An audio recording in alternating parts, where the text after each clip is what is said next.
Buenos días. Buenos días.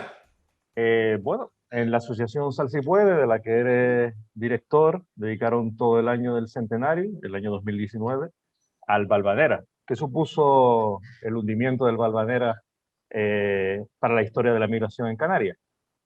Bueno, estamos hablando del episodio más simbólico y más señalado porque incluso a día de hoy el Valvanera tiene su repercusión porque termina naufragando, ¿no? Termina hundiéndose con el mayor número de víctimas mortales que ha ocurrido en la historia marítima de España, ¿no? Estamos hablando del mayor desastre que en aquellos tiempos estábamos hablando de migrantes, de gente muy humilde, con apenas recursos, pues no tuvo la repercusión que a día de hoy pudiera haber tenido, ¿no? El Valvanera, sin duda, ha sido el episodio más trágico de la migración canaria y el episodio más señalado que nos debe de hacer, pues, rememorar que hubo tiempos que a veces la historia ha querido repetir en otros contextos. Bueno, Canarias fue un pueblo eminentemente de migrantes, sobre todo a raíz del siglo XVIII con el Tributo de Sangre, después a finales del XIX y hasta mitad del XX. Yo no sé cuál es la opinión tuya concretamente como director de Sal Si Puedes y como analista de todas estas situaciones. Si en Canarias hoy en día existe el imaginario social del pasado migrante, que muchas veces además iban como ilegales. No sé cómo lo percibes. Bueno, lógicamente estamos hablando de que nuestro pueblo canario, por definirlo, es un pueblo con mestizaje, con mucha influencia cultural de diferentes ámbitos, ¿no? Y una parte importante es el tener el símbolo de que Canarias siempre ha sido un pueblo emigrante. Esta insularidad, esta lejanía del territorio continental ha propiciado que los episodios posbélicos, el tema de las crisis económicas, las situaciones donde más necesidades económicas han habido, siempre se han agravado en el archipiélago canario. Y eso ha propiciado que él sea un pueblo de emigrar, de ir a buscar necesidades básicas a otros lugares, porque además el ser mano de obra especializada en ámbitos pues, muy agrícolas, muy ganaderos, muy específicos, nos daba también la oportunidad de ser valientes y buscar un porvenir en otros territorios, amén de la tricontinentalidad que tenemos, ¿no? Y de la cercanía con el pueblo sudamericano. En ese aspecto, Canarias tiene que ser consciente que sobre las venas que tenemos cada uno de las canarias y canarios corre sangre migrante. Porque alguien conoce de generaciones pasadas dentro de su propia familia a alguien que emigró. Es muy difícil encontrar una familia canaria que no tenga un pasado emigrante hace tan solo 2 o 3 generaciones. Y esto no debe caer en el olvido, fundamentalmente por cómo es también nuestra propia idiosincrasia, pero también como la sociedad hospitalaria y receptiva que siempre ha sido canaria y entendida sobre el aspecto migratorio, debe hacer valer pues otro tipo de valores, ¿no? Tenemos que forzar también a las nuevas generaciones este contexto, ¿no?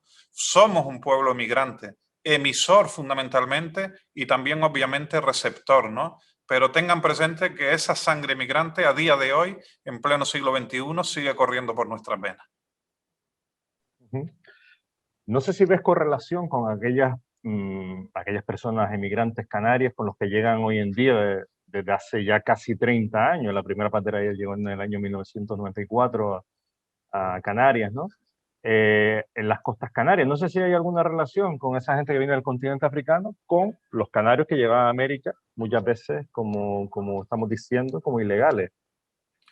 Bueno, fíjate lo que ocurría, ¿no? Si hacemos un episodio de hace 100 años, toda una familia se reunía, vendía sus propiedades, le daba el dinero a la persona más joven porque era la que tenía más posibilidades de encontrar trabajo y de realizarlo, y lo embarcaba en un barco para que pudiera después volver, retornar o ir enviando dinero para cubrir las necesidades que aquí la nulidad del comercio les propiciaba ganar un dinero simplemente para comprar comida, ¿no? Entonces, si ahora nos vamos a la actual situación, lógicamente antes poníamos la focalización en el hambre, ¿no? En el porvenir, en tener dinero para poder sufragar alimentos básicos.